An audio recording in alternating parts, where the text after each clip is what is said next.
was asked to do India at 60, I just took the attitude, we know what happened in the last 60 years, good, bad, and the ugly.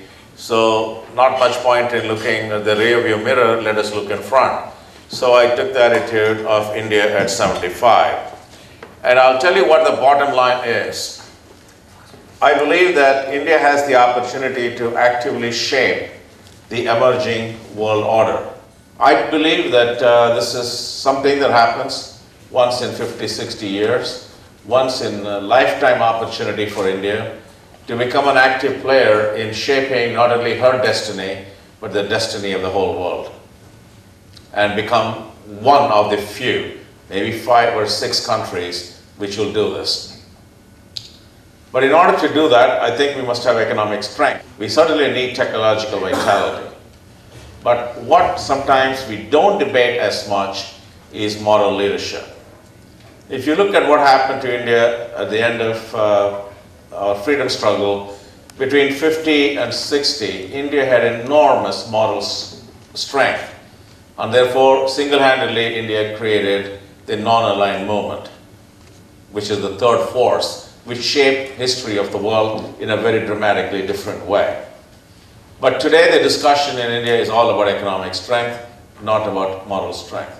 So we will not succeed if we don't have enough attention paid to all three in equal measure.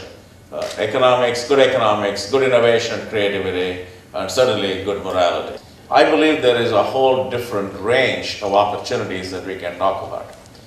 You can assume that India became independent in 47. I would also say India became independent in 93. So we must probably celebrate it twice. 93, we opened up to the rest of the world. Now, what we have been able to accomplish in the last 13, 14 years is quite extraordinary. I believe that India can start looking at itself as a country which becomes the provider of knowledge for the whole world, not just for India.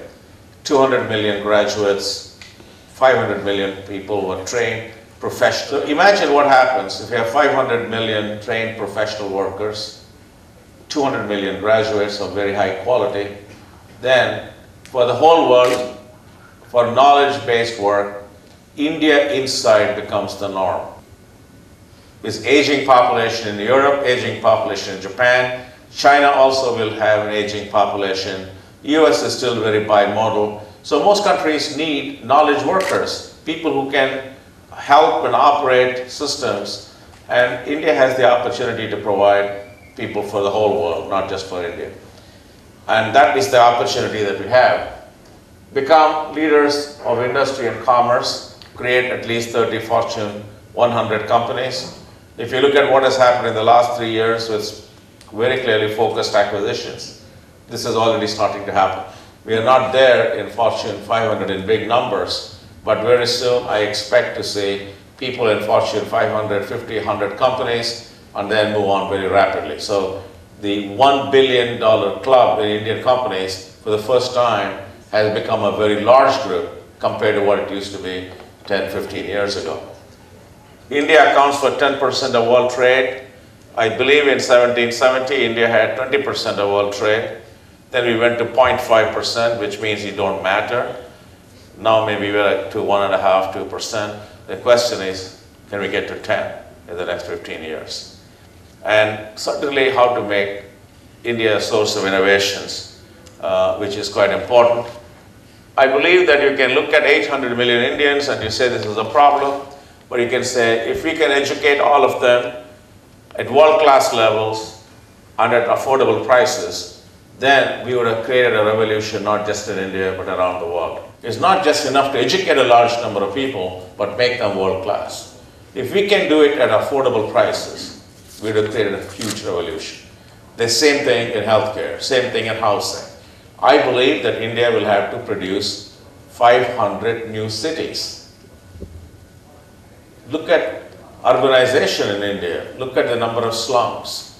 We have to create at least 500 cities because 30 people leave rural India to urban India to live in a slum every minute of the day for the next 20 years. is going to be one of the largest internal migrations you've ever witnessed. Flowering of art, literature and science, Nobel Prizes are not given to people with huge infrastructure. They're given to unique people who make a difference to the world's thinking. And that's a very different process. Some of the research requires infrastructure, but a lot of it requires commitment to personal excellence. And that is what makes the difference. And finally, there is one area where I believe fundamentally India can compete with China effectively, and China cannot even come close. We have the most diverse population in any one country that I can imagine. It's more diverse than even in Europe. All major religions, all major languages, significant differences in cuisine, lifestyles, everything exists. If we can figure out how to live in harmony, if we can not just live in harmony, but leverage our diversity to good advantage, we would have shown the world something very unique. Is this a prize worth fighting for? Leadership in the world,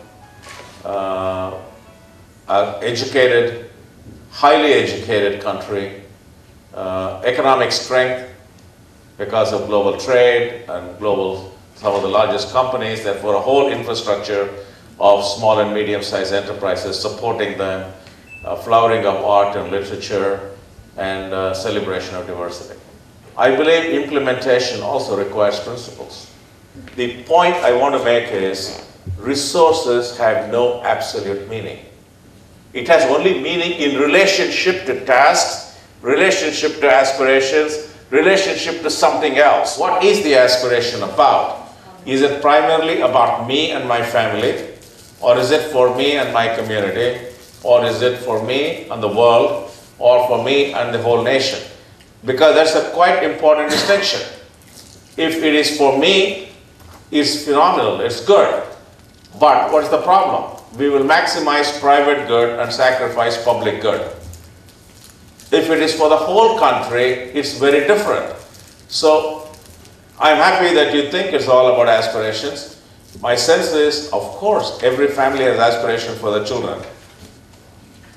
That is fine. Maybe we have aspirations for the city in which we live or the community in which we live. But if it is a national shared aspiration, like Purna Swaraj, it is not obvious to me. Maybe because I don't live here full time.